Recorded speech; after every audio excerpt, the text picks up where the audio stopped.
দেশে রান্নার গ্যাসের অনলাইন বুকিং বেড়ে ৯৯% পৌঁছেছে। ওটিপি ভিত্তিক সরবরাহের হার দাঁড়িয়েছে ৯৪.৫%-এরও বেশি। পশ্চিমবঙ্গে দ্বিতীয় দফার বিধানসভা নির্বাচনের জন্য জোরদার প্রচার অভিযান চলেছে। ওয়াশিংটনের হিলটন হোটেলে নৈশভোজ চলাকালীন গুলি চালনার পরই মার্কিন রাষ্ট্রপতি ডোনাল্ড ট্রাম্পকে দ্রুত নিরাপদ জায়গায় সরিয়ে নিয়ে যাওয়া হয়েছে। আইপিএল ক্রিকেটে কলকাতা নাইট রাইডার্স আজ লখনৌ সুপার জায়ান্টসের বিরুদ্ধে খেলবে।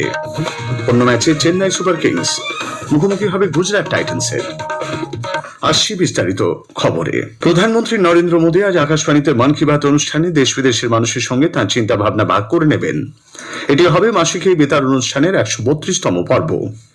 আকাশবাণী ও দূরদর্শনের সবকটি চ্যানেলে সকাল ১১টা থেকে এই অনুষ্ঠান শোনা যাবে।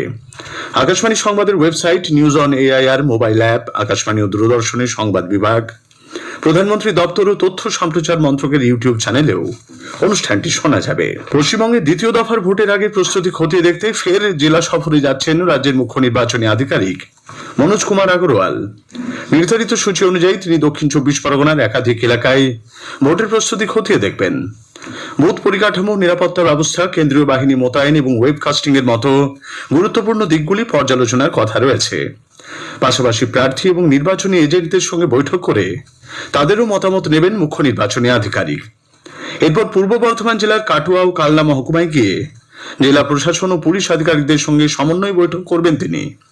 সংশ্লিষ্ট জেলার জেলাশাসক, পুলিশ সুপার সহ নির্বাচনী কাজে যুক্ত আধিকারিকদের উপস্থিতিতে বুথ ভিত্তিক প্রস্তুতি, নিরাপত্তা পরিকল্পনার নানা খুঁটিনাটি খতিয়ে দেখা হবে। শেষ পর্বে বর্ধমানে পর্যবেক্ষকদের সঙ্গে বৈঠকে বসবেন মনোজ কুমার আগরওয়াল। দ্বিতীয় দফাতেও অবাধ ও শান্তিপূর্ণ নির্বাচন হবে বলে জানিয়েছেন Shri Agarwal. Second phase, definitely additional security is deployed because second phase you've got more forces than the first phase.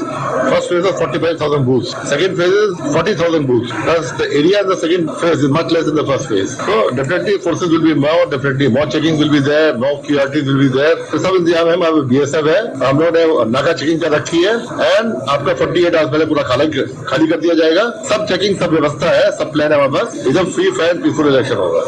এদিকে দ্বিতীয় দফার ভোটের প্রস্তুতি খতিয়ে দেখতে নির্বাচন কমিশন আজ কলকাতার ২ নির্বাচনী জেলা ও দক্ষিণ ২৪ পরগনার প্রশাসনিক কর্তাদের নিয়ে সমন্বয় বৈঠকে বসছে। ধনধান্য অডিটোরিয়ামে বেলা ১১টায় বৈঠক অনুষ্ঠিত হবে। রাজ্যে বিধানসভা নির্বাচনী দ্বিতীয় দফার ভোট গ্রহণ আগামী বুধবার ২৯ এপ্রিল। ভোট গ্রহণকে কেন্দ্র করে রাজনৈতিক উত্তাপ এখন তুঙ্গে। ভোটারদের মন জয় করতে সবকটি রাজনৈতিক দলের শীর্ষ নেতৃত্ব রাজ্যের বিভিন্ন প্রান্তে রোড শো, জনসভা করছেন। দ্বিতীয় দফার বিধানসভা নির্বাচনের আগে আজ আবারও রাজ্যে আসছেন বরিষ্ঠ বিজেপি নেতা নরেন্দ্র মোদী।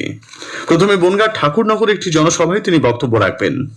দুপুর ১:৩০ নাগাদ ঠাকুরনগরে সভা শুরু হওয়ার কথা। মতুয়া ঠাকুর মন্দিরেও যাবেন শ্রী মোদী। এরপর হুগলির হরিপালে দ্বিতীয় জনসভায় যোগ দেবার কথা তার।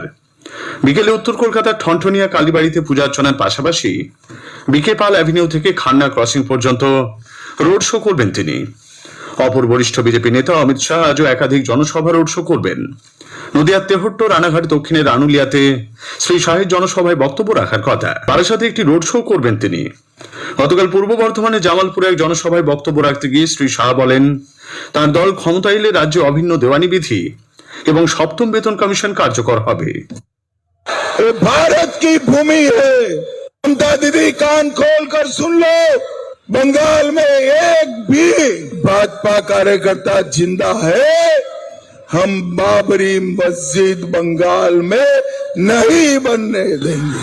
हमने तय किया है यूसीसी यहाँ लागू करेंगे, लागू करते ही 4 शादी सबकी बंद हो जाएगी।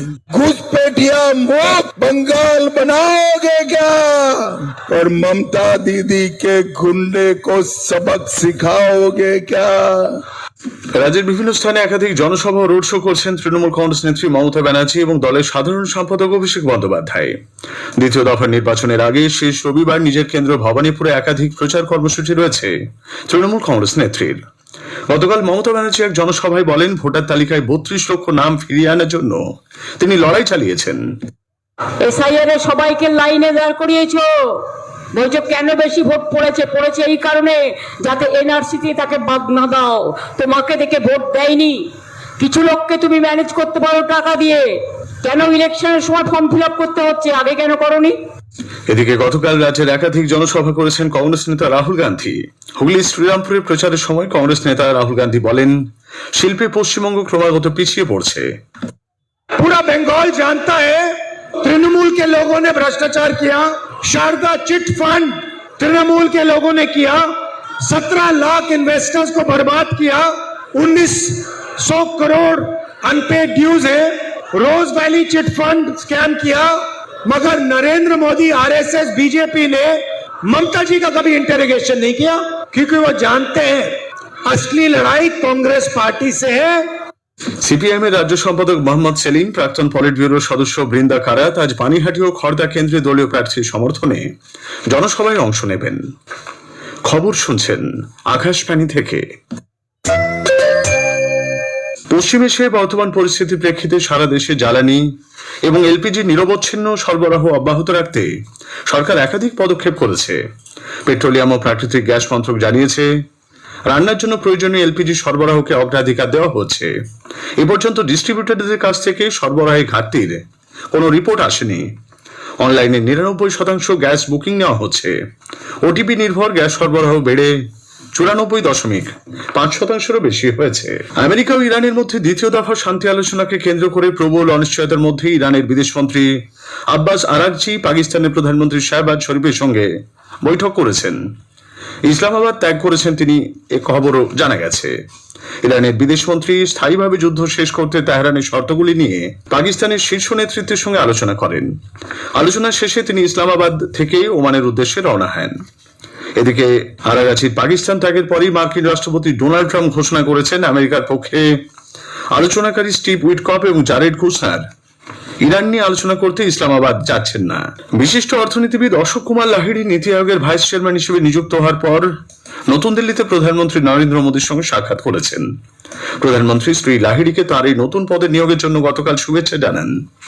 শ্রী মোদী বলেন যে অর্থনীতি এবং জননীতি বিষয়ে অশোক লাহিড়ীর সুদীর্ঘ সমৃদ্ধ অভিজ্ঞতা রয়েছে। ভারতের সংস্কার প্রক্রিয়া এবং বিকশিত ভারত গড়ার যাত্রাকে তার অভিজ্ঞতা শক্তিশালী করে তুলবে। অশোক কুমার লাহিড়ী তার নিয়োগের জন্য প্রধানমন্ত্রীকে ধন্যবাদ জানিয়েছেন। আপনারা জানেন যে নীতি আয়োগে আমি ভাইস চেয়ারম্যান হিসেবে নিযুক্ত হচ্ছি। এই খবরটা আসার পর মাননীয় প্রধানমন্ত্রী নরেন্দ্র মোদীর সঙ্গে আজ আমার প্রথম সাক্ষাৎকার হলো। এই যে নিযুক্তি, এটা আমি মনে করি আমার পক্ষেই শুধু গৌরবের নয়, এই গৌরব সমগ্র পশ্চিমবঙ্গের লেখা পড়ার যে সংস্কৃতি, বিশেষত অর্থশাস্ত্রের লেখার পড়ার যে সংস্কৃতি, সেটার এটা স্বীকৃতি। ওয়াশিংটনের হিলটন হোটেলে white house correspondents association dinner চলাকালীন লবিতে গুলির শব্দ শোনা মাত্রই আজ মার্কিন রাষ্ট্রপতি ডোনাল্ড ট্রাম্পকে দ্রুত নিরাপদ স্থানে সরিয়ে নিয়ে যাওয়া হয়েছে। রাষ্ট্রপতি Trump, first lady Melania Trump এবং উপরাষ্ট্রপতি জেডি ভান্স সকলেই সুরক্ষিত আছেন বলে জানানো হয়েছে। মার্কিন রাষ্ট্রপতি এক সাংবাদিক সম্মেলনে বলেছেন, হামলাকারীকে গ্রেপ্তার করা হয়েছে। তিনি সিক্রেট সার্ভিস এবং আইন বলবৎকারী সংস্থাগুলির কর্মীদের সাহসিকতা এবং দ্রুত পদক্ষেপের ভূয়সী প্রশংসা করেছেন। ট্রাম্প বলেন, এক নিরাপত্তা কর্মীকে খুব কাছ থেকে গুলি করা হলেও বুলেট প্রুফ জ্যাকেট থাকায় তিনি প্রাণে বেঁচেছেন। বর্তমানে তার শারীরিক অবস্থা স্থিতিশীল। আইপিএল ক্রিকেটে কলকাতা নাইট রাইডার্স আজ লখনৌ সুপার জায়ান্টসের বিরুদ্ধে খেলবে।